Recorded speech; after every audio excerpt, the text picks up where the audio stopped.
Bike taxi మీద చాలా కాలం నుంచి కాంట్రవర్సీ నడుస్తుందండి. కర్ణాటక గవర్నమెంట్ రీసెంట్గా దీన్ని బ్యాన్ చేసింది. బైక్ ట్యాక్సీ అంటే మీకు అర్థమైపోయింది కదండి. ర్యాపిడో, ఓలా, ఉబెర్లో బైక్ ట్యాక్సీ సర్వీసెస్ అంటే ఎందుకు బ్యాన్ చేసింది అని మీకు డౌట్ రావచ్చు.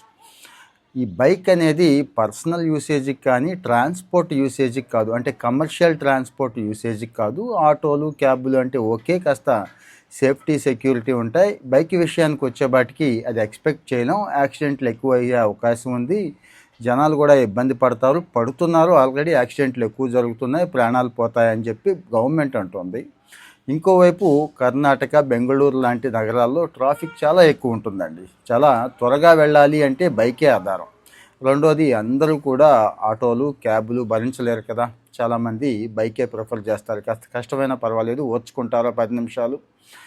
100 రూపాయలు పెట్టే చోట 25 రూపాయలు పెట్టి వెళ్ళిపోవచ్చు కదండి. అది చాలామంది ఆలోచన. అయితే ఇక్కడ ఇంకా జనం రెస్పాన్స్ ఏమీ రాలేదు. కానీ వీళ్ళు ఏం చేశారంటే, గవర్నమెంటు ఏదైతే డెసిషన్ తీసుకుందో, బ్యాన్ చేసింది కదండి, దాని మీద కోర్టుకు వెళ్ళారు. కర్ణాటక హైకోర్టు. ఆ కర్ణాటక హైకోర్టు కూడా రీసెంట్గా తీర్పిచ్చింది. అవును, ప్రభుత్వం తీసుకున్న డెసిషన్ కరెక్టే. ఇది బైక్ అనేది ట్రాన్స్పోర్ట్ వెహికల్ కింద కేటగిరైజ్ చేయలేము. ట్రాన్స్పోర్ట్ వెహికల్ కింద యాక్సెప్ట్ చేస్తే మనమే జనం ప్రాణం పోగొట్టిన వాళ్ళం అవుతాము. రేపటి రోజు వీళ్ళు ఒక మాదిరిగా ఉండరు కదా, ఇంకా చాలా వేషాలు వేస్తారనేది హైకోర్టు ఒపీనియన్. ఈ విషయం మీద మిక్స్డ్ ఉందండి. కొంతమంది ఏమో అరే ఉంచితే బాగుండే, అనవసరంగా బ్యాన్ చేశారు, సామాన్యుడు అంటే పేదవాడు, బాగా బిలో మధ్యతరగతి వాళ్ళు ఎక్కువగా బైక్ వాడుకుంటున్నారని కొంతమంది. ఇక వీళ్ళు ఓకే, మీకు తెలిసిందే కదా, ఉబెర్, ఓలాల్లో ఈ బైక్ ఎవరైతే ఆపరేట్ చేస్తున్నారో, బైక్ ఆపరేట్ చేస్తూ బతుకుతున్నారో వాళ్ళ బాధ అయితే మామూలుగా ఉండదు. పాపం మరి నోటి దగ్గర కూడిపోయినట్టే కదండి. ఇప్పటికప్పుడు ఏం చూసుకుంటారు.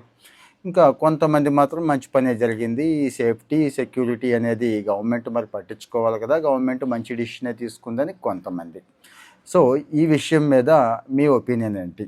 ఇక్కడ 3 రకాలైన ఒపీనియన్లకి ఆస్కారం ఉంది కదండి. అటేమో బైక్ నడుపుకునే వాళ్ళది ఒకటి, 2 జనం మీన్స్ పేద ప్రజలు కావచ్చు, లేకపోతే దాని మీద ఆధారపడిన వాళ్ళు, 3 సేఫ్టీ అండ్ సెక్యూరిటీ పరంగా ఆలోచించేవాళ్ళు. సో ఈ 3 విషయాల మీద దయచేసి మీ ఒపీనియన్ ఏంటి, మీరేమనుకుంటున్నారు కామెంట్ చెప్పండి. దయచేసి బూత్ కామెంట్లు, అనవసరమైన వల్గర్ కామెంట్లు ఇలాంటివి వద్దు. ఒక మంచి అభిప్రాయాన్ని కాస్త మెచ్యూర్డ్గా మాత్రమే పెట్టండి. మన వాళ్ళకు కూడా షేర్ చేయండి. రేపటి రోజు ఏమో చూద్దాం మరి మిగిలిన రాష్ట్రాల్లో ఏం జరుగుతోంది. మన తెలుగు రాష్ట్రాలతో పాటు మిగిలిన రాష్ట్రాల్లో కూడా, అంటే అక్కడ ప్రభుత్వం తీసుకుందండి, కోర్టులు కాదు, గుర్తుంచుకోండి. ప్రభుత్వమే బ్యాన్ చేసింది. చూడాలి మరి ఏం జరుగుతుంది అనేది. షేర్ చేయండి, ఫాలో అవ్వడం మర్చిపోకండి. Thank you.